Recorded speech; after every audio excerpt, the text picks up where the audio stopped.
Say hi. Hi. Will you please subscribe to this channel? Smash the Wacky cake on the like button. Smash the Wacky cake on the like button. Alright, today we're going to make Wacky cake. It's also known as depression cake because they made it during the Depression when some of the ingredients, such as eggs, were not so readily available. Now you can make this all you need is a pan, a spoon, a sifter, your ingredients, and you're good to go. At the end of the video, we'll snapshot the recipe. We got this recipe as a wedding gift, me and my husband. It's from an old school recipe book, family recipe book, but you can find different versions of this recipe on the internet. So, what you'll need is to mix all your dry ingredients together, starting with your whole wheat flour. You'll need 1 1/2 cups, and Everett's going to go ahead and sift it right into the pan. Next ingredient, could I sift? And then Brian's going to come over here and he's going to, woohoo! Well, you should not do that. You want to slowly powder it down into your pan, slowly sifting all of the little pieces out. Just ignore that little mistake. You can add your 1/4 of a cup cocoa. Can we put funny pots into it? Can we put funny pots into the video? I guess that would be a funny part, wouldn't it? Brian, you want I'm totally editing that out. come over here and sift some of this right into this pan for us? Brian's going to come help us by sifting. Oh, I say that now. We can add our 1 cup of sugar. And Brian's going to sift it, slowly bouncing or shaking back and forth over the pan. Then we have the next ingredients is 1/2 of a teaspoon of salt mixed right in there. Salty. We got our cocoa already in there. So now we have all of our dry ingredients in there. Brian, go grab us a spoon, okay?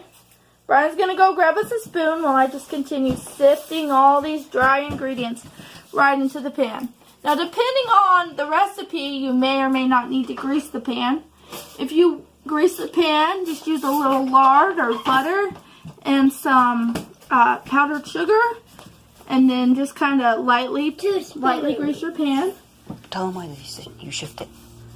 The reason you sift it is to get all the little grainy ingredients out of there and make it nice and light. And fluffy. And fluffy!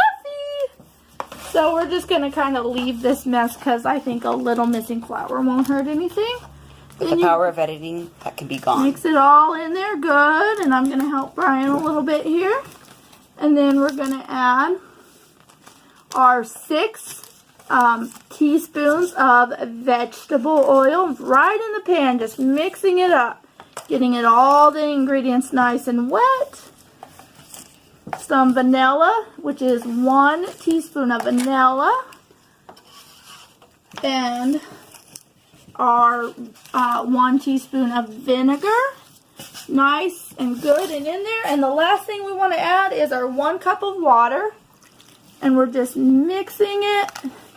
And I'm going to go ahead and finish mixing it.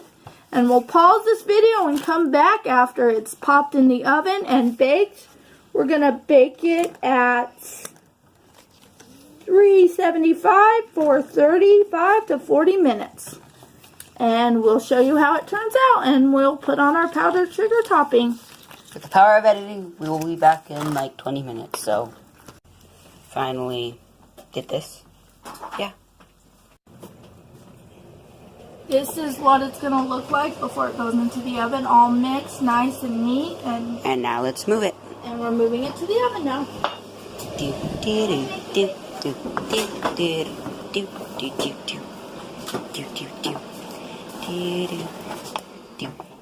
Just so he doesn't drop it as he's filming. Yeah, I'm totally bad at dropping stuff. Product. Now, we've sprinkled some powdered sugar on the top, and I made it look beautiful. It's ready to eat. Let's film Brian eating it. And Everett, take a bite for the camera. Is Broad's birthday coming up or something, or